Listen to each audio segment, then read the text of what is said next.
फैसला किया था कोई बात नहीं करनी और आपने घेर लिया बस क्योंकि ये ज़का अशरफ साहब और मेरे दरमियान आपको याद है 5-6 साल पहले भी कुछ आना जाना हुआ। ऊपर वाला तबका सब कुछ खा पी जाता है।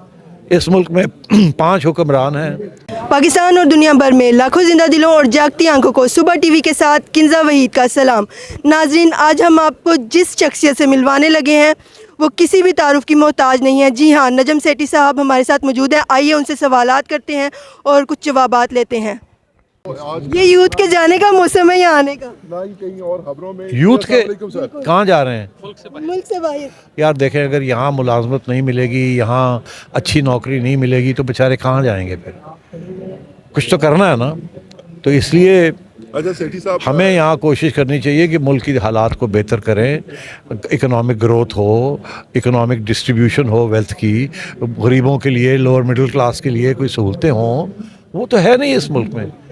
ऊपर वाला तबका सब कुछ खा पी जाता है। इस मुल्क में 5 हुक्मरान हैं और वो 5 हुक्मरान सारा कुछ खा जाते हैं और आवाम के लिए कुछ नहीं रहता।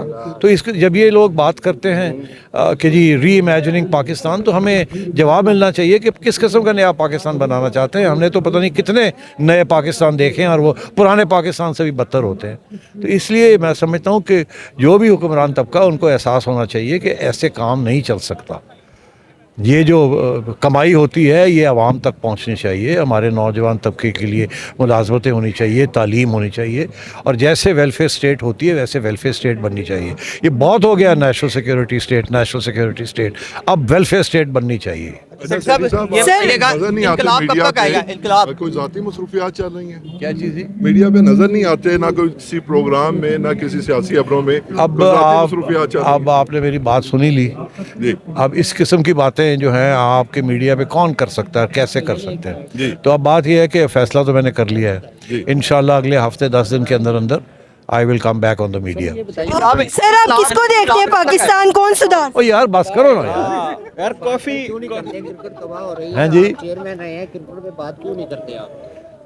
देखिए, मैं क्रिकेट पे इसलिए बात नहीं करता, मैं नहीं चाहता कि कोई उसमें कोई ज़ाती पहलू निकल आए, क्योंकि ये ज़का अशरफ साहब और मेरे दरमियान आपको याद है 5-6 साल पहले भी कुछ आना जाना हुआ और बदमज़गी थी। इसलिए मैंने ये फ़ैसला किया था कि मैंने अब इस दौर के बारे में कोई बात नहीं करनी, ताकि ये कोई ना कहे कि जी मेरा कोई ज़ाती इशू है। मेरा कोई ज़ाती इशू नहीं है। आपको होते हुए सर क्रिकेट बेहतर हो गई थी और अब दोबारा जो है वो तबाही की तरफ जा रही है, फिर आप बिल्कुल सर, तो बनता है ना। देखिए ये बात आपके प्राइम मिनिस्टर साहब हैं, आपकी सियासी जमातें हैं जिन्होंने जो ये फ़ैसले करते हैं कि कौन जाएगा वहाँ, कौन नहीं जाएगा, क्या उन्हें नज़र नहीं आ रहा क्या हो रहा है यहाँ? सर, आप क्रिकेट का मुस्तकबिल कहाँ देखते हैं? जी क्रिकेट का मुस्तकबिल कहाँ देखते हैं? नहीं, देखिए अब क्रिकेट का मुस्तकबिल अल्लाह करे अच्छा ही हो। जो हालात हैं आपके सामने हैं। अब हमारी उम्मीद है कि एक मुंतखब हुकूमत आए और वो अच्छे फ़ैसले करे।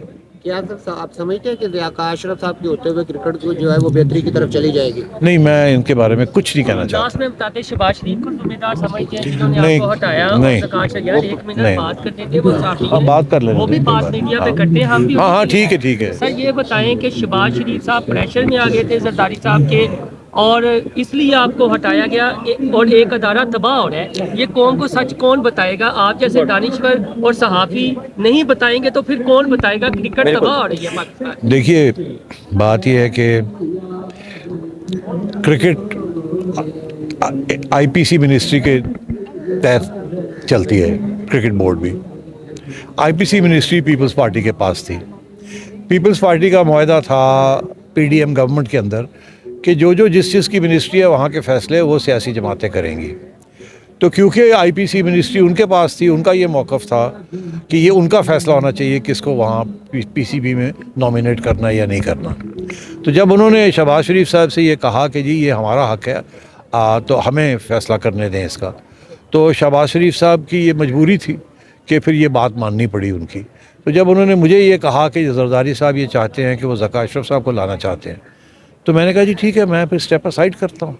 तो ऐसे ही हुआ।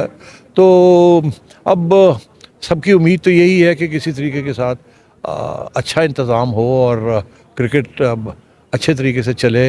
मुझे इस चीज़ का बड़ा अफसोस है कि पिछले 7-8 महीने में कुछ नहीं हुआ। शहबाज शरीफ साहब सियासी मसलत का शिकार हो गए जरदारी साहब से और क्रिकेट को तबाही की जाने पे ले गए। नहीं, ऐसे नहीं। बात यह है कि जब एक अलायंस गवर्नमेंट्स होती है ना, मिली जुली कोalition गवर्नमेंट्स होती है, तो सबको साथ लेके चलना पड़ता है। तो ऐसे नहीं होता कि आप नज़रअंदाज करते हैं ऐसी चीज़ों क्या आप को। समझते हैं इलेक्शन के बाद पीसीबी किसी क्रिकेट के एक्सपर्ट को होना चाहिए?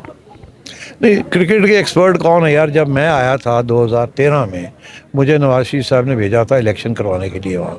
मेरा बिल्कुल कोई दिलचस्पी नहीं थी।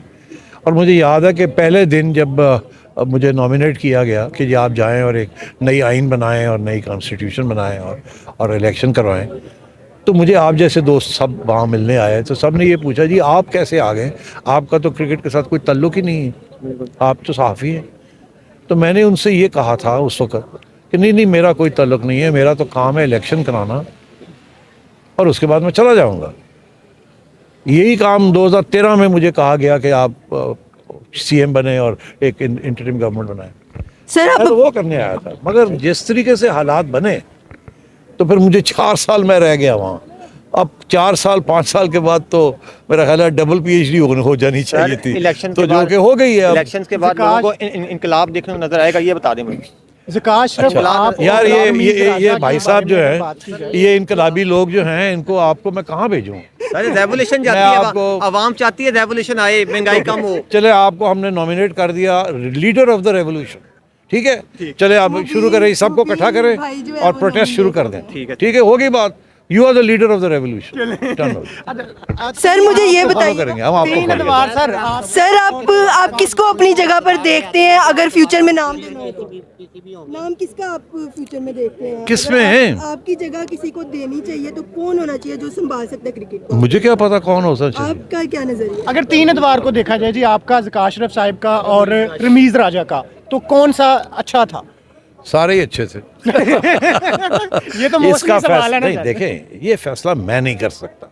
क्या सर ये फैसले आप लोग करेंगे। आप देखते हैं क्या हो रहा है, आप इसका फैसला करके बताएं किसने अच्छा चलाया था कि नहीं। चेयरमैन पीसीबी होंगे?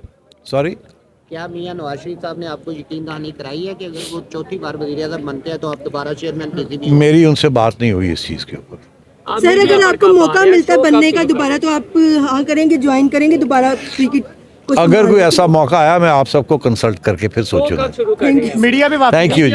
मीडिया पे वापसी। मीडिया में वापसी इंशाल्लाह 10-15 दिन के अंदर। किस चैनल पे ये तो बता दीजिए। यार अभी वो बता दें। अभी मैंने कुग्गी नहीं मारी। कुग्गी मार के बताऊंगा। ऐ ना हो मैं कुग्गी ना मारे बगैर दस दे और पूरी छुट्टी हो और जाए। बड़े इंकशाफात होंगे। यार वो खबरें चिड़िया पूरी तो लाएगी। आएगी ना, फिर चिड़िया खबरें लाएगी। चिड़िया तो खबरें लाएगी, उसके बगैर तो जिंदगी नहीं है।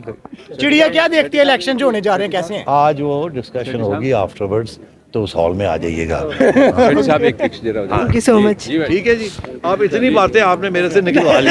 आप बड़ी खराब हैं, आपने शुरू किया ये सारा कुछ। नहीं मैं खराब नहीं हूँ, मैं अच्छी हूँ। अच्छा, अच्छी है। इतनी भी बुरी नहीं मैंने तो फैसला किया था कोई बात नहीं करनी और आपने घेर लिया मुझे। बस आपकी शागिर्द हूँ ना, इसलिए मैंने घेर लिया आपको। शाबाश। Thank you so much.